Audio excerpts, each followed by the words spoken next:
आज पढ़ेंगे current electricity. पीछे जितना भी हम लोग पढ़ रहे थे इलेक्ट्रोस्टैटिक्स चैप्टर के अंतर्गत जो चार्ज रेस्ट में था हम लोग उसकी चर्चा कर रहे थे और वो हम लोग समाप्त कर चुके थे। करंट इलेक्ट्रिसिटी बहुत ही इम्पॉर्टेंट चैप्टर है आपके 12th क्लास के लिए। उसमें हम लोग सबसे पहले जो डिफाइन करते हैं इलेक्ट्रिक करंट।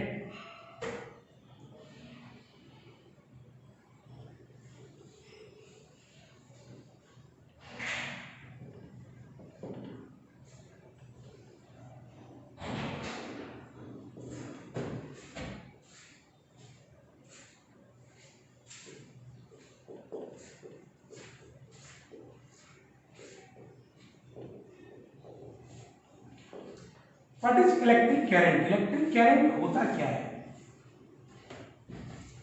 सबसे जो सिंपल सी बात है कि इलेक्ट्रिक करंट होता क्या है, हम इसको ऐसे समझेंगे कि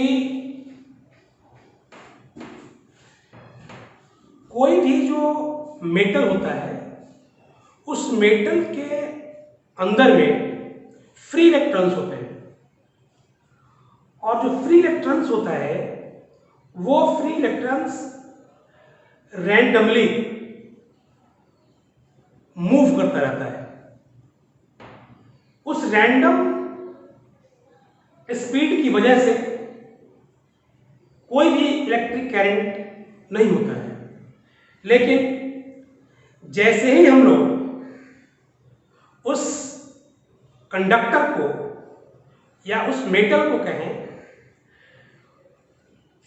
एक एक्सटर्नल सोर्स मीन्स एक बैटरी से ऐड करते हैं, तो बैटरी से ऐड करने के बाद घटना क्या घटती है कि वो जो फ्री इलेक्ट्रॉन्स है वो फ्री इलेक्ट्रॉन्स रैंडम वेलोसिटी रखते हुए उसके अंदर एक और एक्स्ट्रा वेलोसिटी आता है, उसको हम लोग बोलते हैं ड्रिफ्ट वेलोसिटी। तो सिंपल सी बात यही हुई कि किसी भी कंडक्टर में जो फ्री इलेक्ट्रॉन्स होता है और फ्री इलेक्ट्रॉन्स जो एक सोर्स को ऐड करने से ड्रिफ्ट वेलोसिटी एक्वायर करता है, उस ड्रिफ्ट वेलोसिटी की वजह से इलेक्ट्रिक करंट का फ्लो होता है।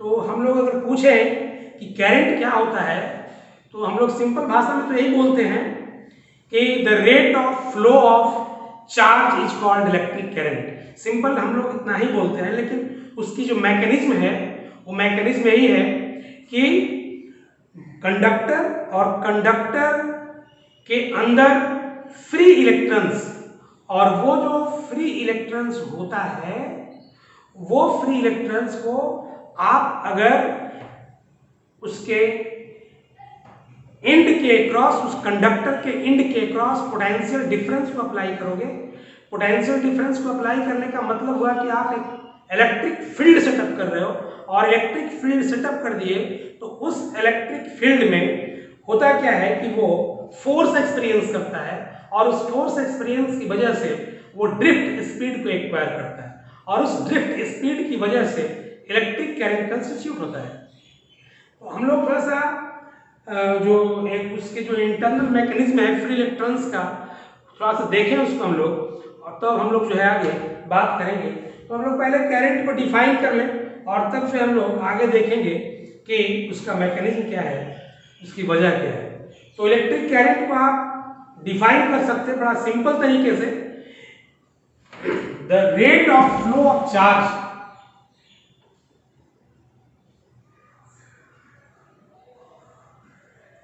the rate of flow of charge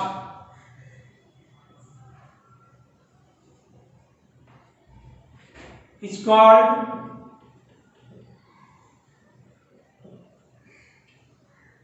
electric current.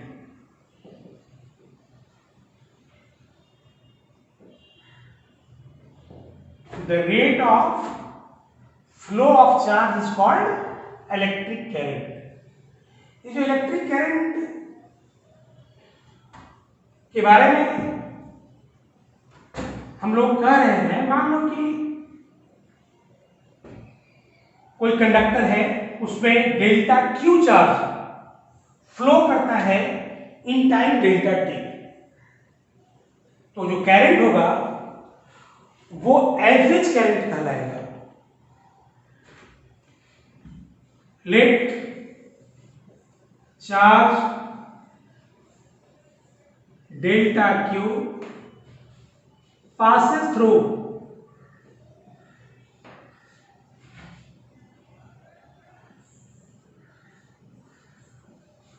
conductor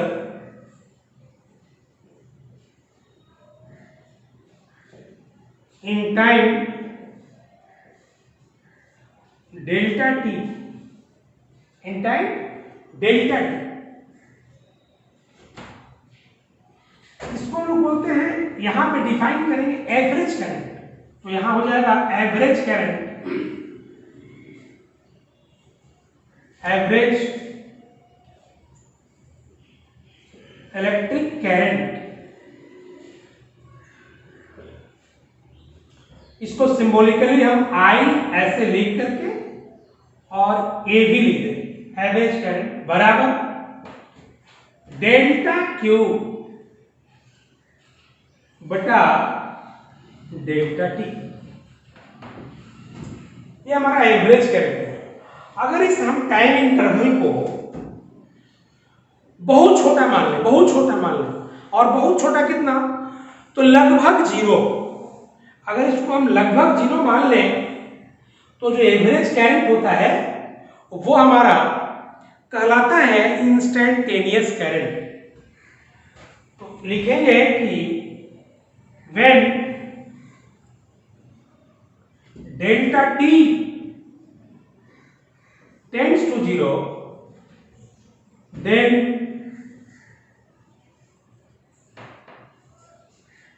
instantaneous current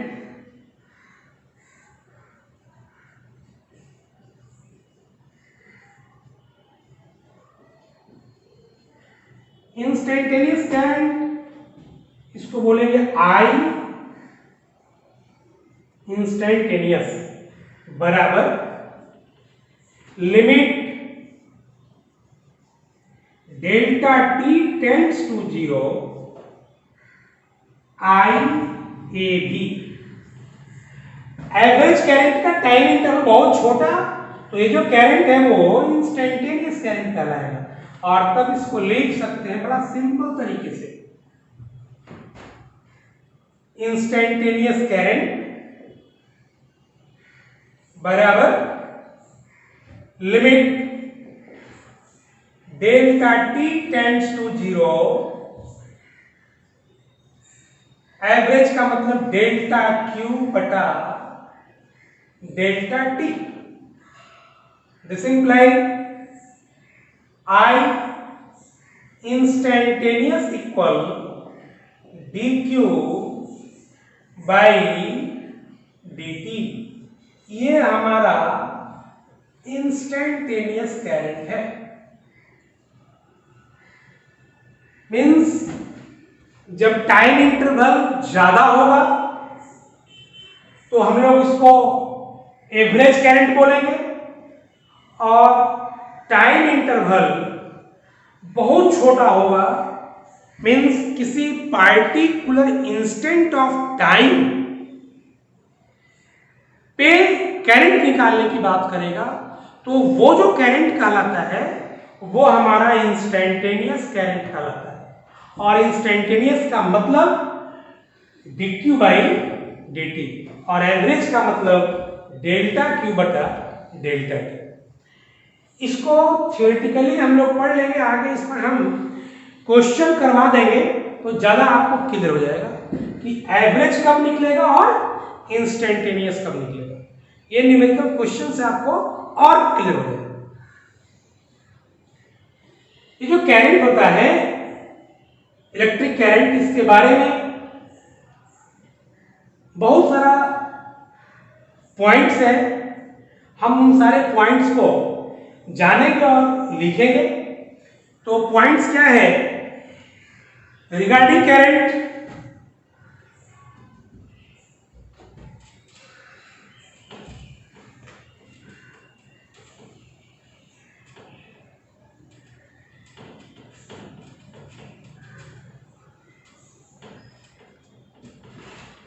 regarding current,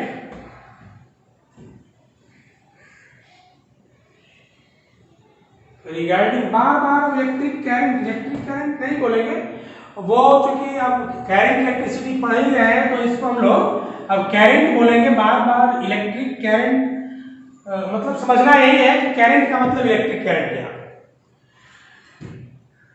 regarding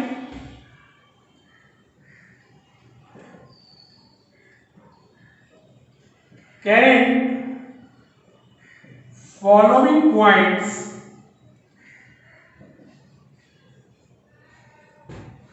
must be remembered.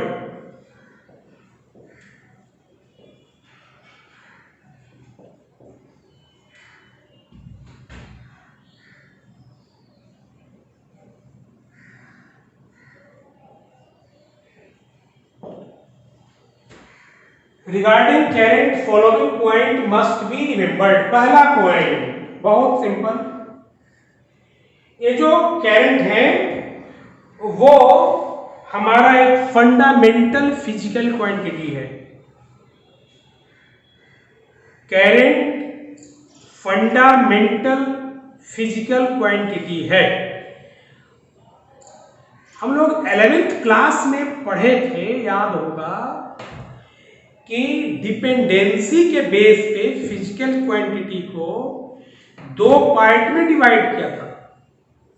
एक था फंडामेंटल फिजिकल क्वांटिटी और दूसरा था डिराइव्ड फिजिकल क्वांटिटी। तो फंडामेंटल जो फिजिकल क्वांटिटी था एसआई सिस्टम में 7 था। आप उसका देखेंगे टेबल तो उसमें एक इलेक्ट्रिक करंट भी था जिसका एसआई यूनिट एम्पियर था, और 1 एम्पियर को भी हमने वहां पे डिफाइन किया था कि 1 एम्पियर कहते किसको है। वहां पे जो 1 एम्पियर को डिफाइन किए थे वो आपको समझ में नहीं आया था। क्यों? क्योंकि उस लेवल तक आपकी पढ़ाई नहीं हुई। हम आगे चल करके, अभी नहीं, आगे चल करके 1 एम्पियर को जब डिफाइन करेंगे तो आपको बेहतर समझ में आएगा कि 1 एम्पियर है क्या। एनीवे, तो यहां पे सबसे जो पहला पॉइंट है करंट के अकॉर्डिंग वो ये है कि जो इलेक्ट्रिक करंट होता है वो एक फंडामेंटल फिजिकल क्वांटिटी होता है। लिखेंगे कि it is a fundamental physical quantity. It is a fundamental physical quantity. ये हमारा फंडामेंटल फिजिकल क्वांटिटी है। इसका यूनिट जो होता है SI unit, it's SI unit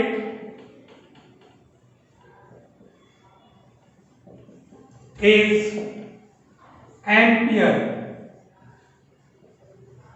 जिसको हम लोग ए बोलते हैं और एएमपी भी बोलते हैं, एएमपी एम्पियर।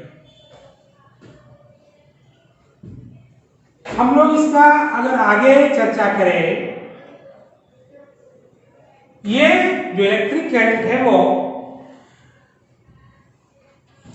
स्केलर क्वांटिटी है। अब आप स्केलर की बात कर रहे हैं, स्केलर का मतलब हुआ कि हम लोग फिर फिजिकल क्वांटिटी को मैग्नीट्यूड और डायरेक्शन के बेस पे डिफाइन किए थे और उसको अलग अलग कैटेगरी में रखा था। तो वो एक था वेक्टर क्वांटिटी और दूसरा था स्केलर क्वांटिटी।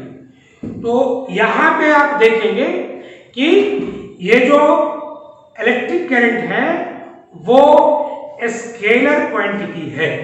मीन्स लिख सकते हैं इसको कि it is a scalar quantity. Scalar quantity. अब कोई पूछे कि भाई ये स्केलर क्यों है? इसके पास तो मैग्नीट्यूड भी है और डायरेक्शन भी है। जब मैग्नीट्यूड भी है और डायरेक्शन भी है तो एक वेक्टर के लिए तो वही होता है भाई, जो मैग्नीट्यूड रखे और डायरेक्शन रखे वो वेक्टर कहलाएगा। तो इसके पास तो मैग्नीट्यूड भी है और डायरेक्शन भी है, वेक्टर क्यों नहीं है? जैसे आप अगर इसको रिप्रेजेंट करते हैं कहीं भी, जैसे मान लेते हैं कि आप एक रिप्रेजेंटेशन का बात करें इसको, तो आप ऐसे कुछ लगाते हैं, ये हमारा बैटरी लगाते हैं और जब बैटरी लगाते हैं तो इसको स्विच जब ऑन करते हैं तो ये आपको करंट, और यहाँ पे आप आई लिखते हैं और डायरेक्शन देते हैं। तो ये हमारा आई लिखे और डायरेक्शन दिए, ये आई करंट है। इसको और भी देख सकते बड़ा सिंपल तरीके से कि मान लो कि कुछ ऐसा है फिगर,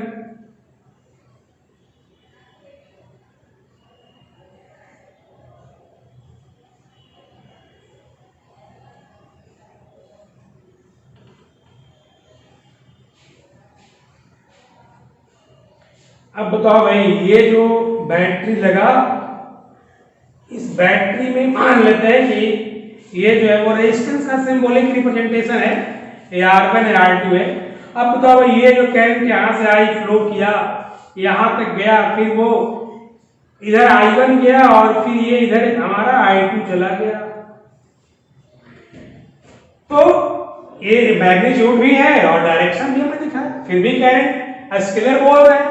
तो इसके पीछे की जो वजह है कि ये जो इलेक्ट्रिक करंट है ये मैग्नीट्यूड भी रखे हुए है और डायरेक्शन भी रखे हुए हैं, इसमें कहीं कोई डाउट नहीं। लेकिन वेक्टर को जोड़ने के लिए हम लोग वेक्टर अलजेब्रा पढ़ते हैं, तो ये वेक्टर अलजेब्रा को फॉलो नहीं करता है, और जब वेक्टर अलजेब्रा को फॉलो नहीं करेगा तो वेक्टर नहीं कहलाएगा। तो मीन्स एडिशन के लिए हम लोग पढ़े थे, याद होगा कि वेक्टर की जो एडिशन होता है उसमें हम लोग वेक्टर के एडिशन के लिए triangle law of vector addition, दूसरा parallelogram law of vector addition, आगे polygon law of vector addition. तो ये किसी भी फ्रेम में फिट नहीं बैठता है। ये इसको अगर जोड़ने की बात होगी तो I बराबर I1 प्लस I2 लिख देंगे। इसको I बराबर I1 प्लस I2 सिंपली, मतलब ये सिंपल वेक्टर सिंपल अलजेब्रा को ये फॉलो करता है, ये वेक्टर अलजेब्रा को फॉलो नहीं करता है। इसीलिए ये जो इलेक्ट्रिक करंट है हमारा वो मैग्नीट्यूड और डायरेक्शन को रखते हुए भी स्केलर है। इसको हम लोग आगे और एक तरीके से और इसको डिफाइन करते हैं। डिफाइन क्या करते हैं हम अभी बताया नहीं। करंट डेंसिटी होता है, तो करंट डेंसिटी एक वेक्टर क्वांटिटी होता है, ये डॉट प्रोडक्ट होता है, सॉरी इलेक्ट्रिक करंट जो है, इलेक्ट्रिक करंट डॉट प्रोडक्ट है दो वेक्टर क्वांटिटी का, और वो दो वेक्टर क्वांटिटी कौन है? तो एक करंट डेंसिटी है और दूसरा एरिया वेक्टर है। तो I इक्वल टू हम लोग आगे पढ़ेंगे, उसको हम बताएंगे कि I equal J dot I, J मतलब वो इलेक्ट्रिक करंट डेंसिटी और दूसरा A मतलब एरिया वेक्टर। तो सिंपल सी बात है, कहने का मतलब कि दो वेक्टर का डॉट प्रोडक्ट क्या मिलेगा भाई? जैसे इसको देखिए I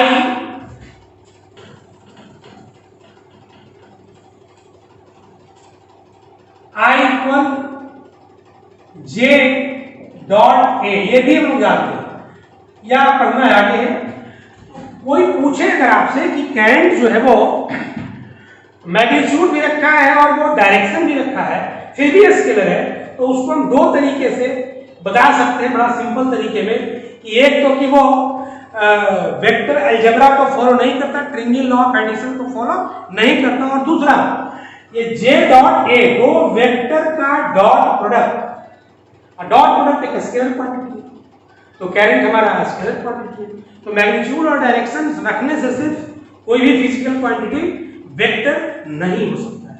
वेक्टर होने के लिए उसको मैग्नीट्यूड भी चाहिए, डायरेक्शन भी चाहिए, और वो triangle law of addition means vector algebra को फॉलो नहीं करना चाहिए। अगर इसको फॉलो करता है तो वेक्टर है, अदरवाइज वेक्टर। तो यहाँ पे हम लोग यही कहेंगे कि जो ये करंट है वो मैग्नीट्यूड तो रखा है, डायरेक्शन भी रखा है, लेकिन वो वेक्टर अलजेब्रा को फॉलो नहीं करता है। दूसरा तर्क कि ये जो है दो वेक्टर का डॉट प्रोडक्ट है, इसलिए इसको हम लोग स्केलर बोलेंगे, वेक्टर नहीं बोलते। तो ये स्केलर क्वांटिटी है, हम इसको आगे एक्सप्लेन करेंगे। I = J dot A. Current के बारे में हम लोग देख रहे हैं कि ये हमारा स्केलर क्वांटिटी है, और स्केलर क्वांटिटी है मींस इसके पास मैग्नीट्यूड है, डायरेक्शन फिर भी स्केलर है। ये करंट जो होता है वो दो तरह का होता है।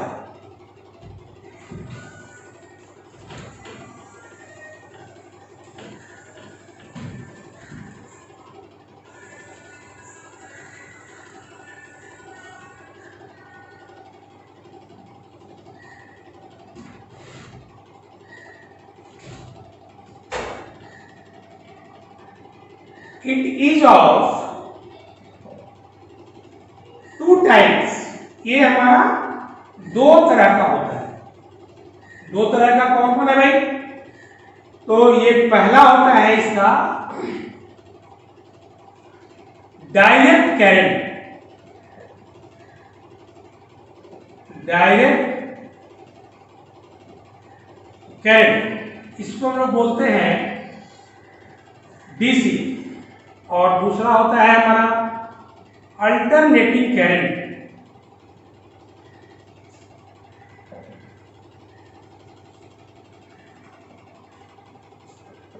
इसको हम लोग एसी बोलते हैं।